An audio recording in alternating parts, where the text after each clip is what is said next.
हम हरियाणा के सोहना एक नगर पालिका क्षेत्र है, वहां से गुजर रहे थे।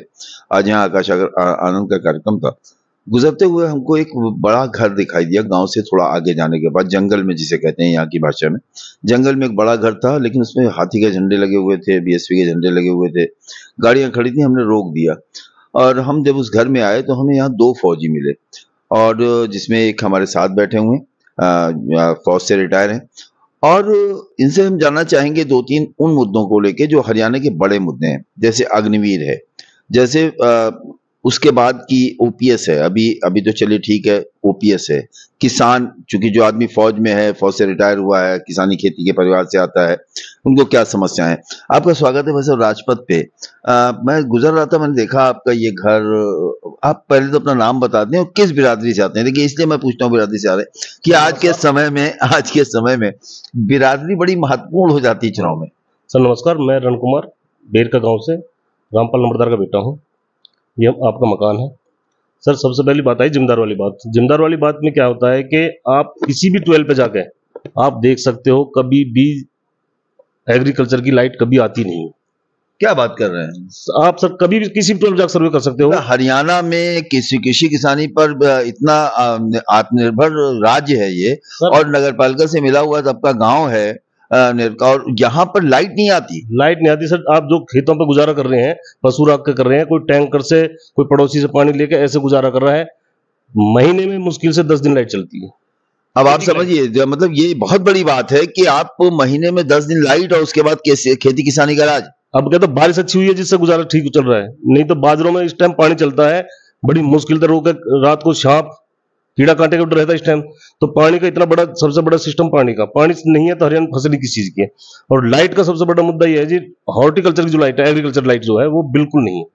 रण जी, आपने तो बहुत बड़ी बात बता दी कि जिस तरह से हम लोग बड़े बड़े विज्ञापन देखते हैं सरकारों के, वो चाहे खट्टर रहे हो, या अभी नए सब आपके मुख्यमंत्री उनके हों, या मोदी हो दिल्ली में, या फिर लेकिन विज्ञापनों में तो लाइट ही लाइट है। और दूसरी चीज, आप चूंकि सेना से आते हैं और आपने ये इतना खूबसूरत इस जंगल में, जिसे आप लोग अपनी भाषा में भी जंगल कह रहे थे, घर बनाया है, तो आप बीएसपी ही क्यों, ये झंडा क्यों आपने लगा लिया? सर एक्चुअली बीजेपी से जनता का दिल भर गया।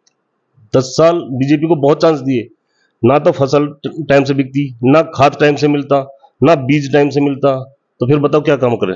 फिर तो मजबूरी में आदमी को छोड़ना ही पड़ेगा। दूसरी बात यह है कि जब किसान को क्या चाहिए, बिजली, पानी, खाद और बीज, ये 4 चीजें तो किसान मांग रहा है। बाकी तो किसान देश को देता है, अन्न उगा के तो किसान देता है। आप किसी भी 12 पे जाकर सर्वे कर सकते हो, किसी भी गांव में सर्वे कर सकते हो आप। बीज, खाद और पानी और लाइट, 4 सबसे बड़े मुद्दे हैं इलेक्शन के। ये अग्निवीर का क्या मामला है? अग्निवीर का सर एक चीज बताओ बात, एक बच्चा 5 साल आर्मी में जाएगा, 5 साल बाद वो आ जाएगा, वो फिर क्या करेगा? सिक्योरिटी गार्ड में लगेगा, सिक्योरिटी में नौकरी करेगा। अच्छा रण जी, सिक्योरिटी गार्ड पे याद है, आप रिटायर होके आए, सेना में थे। सेना में आपका एक मतलब सैनिक जो होता है, उसके अंदर भी एक अलग अलग तरह का एक रोब होता है कि हम देश की सेवा कर रहे हैं और देश की सेवा करके लौटे हैं, रिटायर होके आए हैं। तो क्या आपको जैसे किसी बैंक में सिक्योरिटी गार्ड की नौकरी मिले तो अपमानित सा महसूस होता? नहीं, कोई अपमानित नहीं है। हम फौजी हैं, फौजी और हथियार के साथ तो फौजी कहीं भी खड़ा हो जाएगा। हाँ। जब देश के लिए खड़े हो सकते हैं तो बैंक भी तो देश की सुरक्षा है। हाँ। बैंक की सुरक्षा करें, वो भी तो देश की सुरक्षा है। तो इससे ऐसा कोई नहीं पड़ता कि बैंक में सिक्योरिटी गार्ड खड़े होने से। तो सेना में ठेका, हाँ ये गलत है। ये गलत है कि आदमी 5 साल, जो भी कोई जवान जाता है 5 साल भर्ती करके, वो ना तो उसका फ्यूचर बिल्कुल, ना तो किसी काम का नहीं, वो ना तो आगे कहीं बढ़ सकता ना घट सकता वो। तो गुर्जर और जाट में तो विशेषकर देखा गया, सेना में लोग बहुत जाते हैं, अर्धसैनिक बल में जाते हैं, सुरक्षा बल में जाते हैं, एसएसबी में जाते हैं। तो ये अग्निवीर से क्या रिएक्शन है इसका? सर हमारे 12 गांव खटानों के पड़ते हैं यहाँ पे, और हमारी पहचान ही आर्मी है। हमारे गुड़गांव क्षेत्र के जो 12 गांव खटानों के हैं, और जो भी और बिरादरी, जैसे आपने जाट बोले, जाट अहिर राव साहब जो बोलते हैं, सब 36 बिरादरी का हमारे जो गुड़गांव की पहचान जो है आर्मी थी। आर्मी की तो पहचान ही होती थी कि हाँ गुड़गांव डिस्ट्रिक्ट के सब ज्यादा थे। अब देख लो कोई बंदा जाकर खुश नहीं है, क्यों खुश जाके नहीं है कि 5 साल बाद उसे फिर वापस आना है, ना तो वो किसी काम का बाहर करेगा ना यहाँ करेगा। तो सेना की जो आपकी जॉब होती है, उसके बाद ट्रेनिंग भी तो बहुत जबरदस्त होती है। तो इन 5 सालों में 1 साल तो ट्रेनिंग में जाएंगे? हाँ सर बिल्कुल, 1 साल ट्रेनिंग निकल जाती है। अब 4 साल वो वहां पर ड्यूटी करेगा, 4 साल के बाद फिर वापस आ जाएगा। तो ये वो मुद्दे हैं जिन्होंने आपको भारतीय जनता पार्टी से दूर किया। हाँ, दूसरी भाषा में बताता हूँ, जो आदमी फौज में भर्ती होगा उसको ये है कि भाई मेरे को प्रमोशन लेना है, मेरे को आगे ऊपर तक बढ़ना है, तो वो हर चीज में मेहनत करेगा। जब आदमी को पता है कि मेरे को 5 साल करना है, 5 साल वो तो अपना वो मैं मतलब देहाती भाषा में तो टोटल का काम करके चल देगा, भाई 5 साल पूर्ण नहीं है।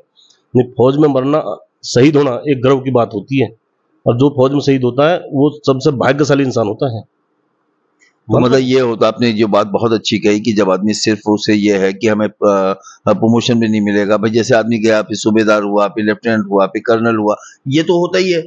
सर प्रमोशन जब मिलेगा तो आदमी को उसको चाव रहेगा, शौक रहेगा कि भाई मेरा प्रमोशन होगा, मैं आगे ये करूंगा ये करूंगा। और जब आदमी को पता है 5 साल फोड़ने अपने घर चलना है, तो क्यों तो आदमी मरने को जाएगा 5 साल में, क्यों यहाँ पे वो करेगा अपने। आदमी सोचेगा कि यार 5 साल निकालने हैं, फिर अब इसमें जो अग्निवीर में भर्ती भी कहाँ हो रही है। मैं 94 में भर्ती हुआ था सर, एक भर्ती खत्म नहीं होती, दूसरी भर्ती स्टार्ट हो जाती थी, और दबा के भर्ती होती थी, दबा के बंदे भर्ती हो जाते थे। जब मैं पहली बार भर्ती हो गया था सेंटर में, अपने फतेहगढ़ आरआरसी फतेहगढ़ सेंटर मेरा, मैं वहाँ भर्ती हो गया था, तो भाई कहाँ का रहने वाला है, भाई गुड़गांव का। अरे गुड़गांव ना, ये बता गाँव कौन सा है, बोलो तुम्हारी तो पहचान ही फौज है। और आज देखिए, ये रण भाई ने जो बात बताई कि यहाँ की गुड़गांव की पहचान फौज है, और उस फौज की पहचान को अग्निवीर में बदलने का जो एक सरकार का कार्यक्रम है, जिसकी भर्तियां भी अभी नहीं हो रही, जैसा कि रण भाई बता रहे थे, ये अपने आप में एक बहुत ही दुखद है। जी, हरियाणा में चुनाव चल रहे हैं, आपको क्या लगता है कि इस चुनाव में इंडियन नेशनल लोकदल है, बहुजन समाज पार्टी है, कांग्रेस है, भारतीय जनता पार्टी है, फिलहाल आपको कौन सी पार्टी, विशेषकर आपके अपने सोना, ये जो क्षेत्र जहां हम बैठे हैं, यहाँ कौन जीत रहा है, उसके कारण क्या है? सर बीजेपी तो सबसे पीछे है यहाँ पे, आपने भी देखो डोर टू डोर घूम रहे हो, बीजेपी तो बहुत पीछे चल रही है यहाँ पे। बाकी अपने जो क्षेत्र में बंदे खड़े हैं, भाई हमारे जैसे भी हमारा कैंडिडेट है सुंदर भटाना, तो बहुजन समाज पार्टी से है, तो हम तो अपने को जिताएंगे। बाकी कांग्रेस की रिस्क टक्कर रहेगी, कांग्रेस सोहना से, कांग्रेस की और सुंदर भटाना की। मतलब कांग्रेस और सुंदर भटाना की टक्कर रहेगी, और कांग्रेस के साथ भी एक जो मामला है शैलजा का, वो क्या मुद्दा काम कर रहा है? बिल्कुल सर, उसका फैक्ट पड़ेगा पक्का, क्योंकि अभी कांग्रेस जब इतनी बड़ी दिग्गज नेता को कांग्रेस अगर धुतकार रही है, तो बताओ जब तो छोटे दलों का क्या होगा। जो छोटे नेता हैं उनकी तो कोई बात नहीं होगी।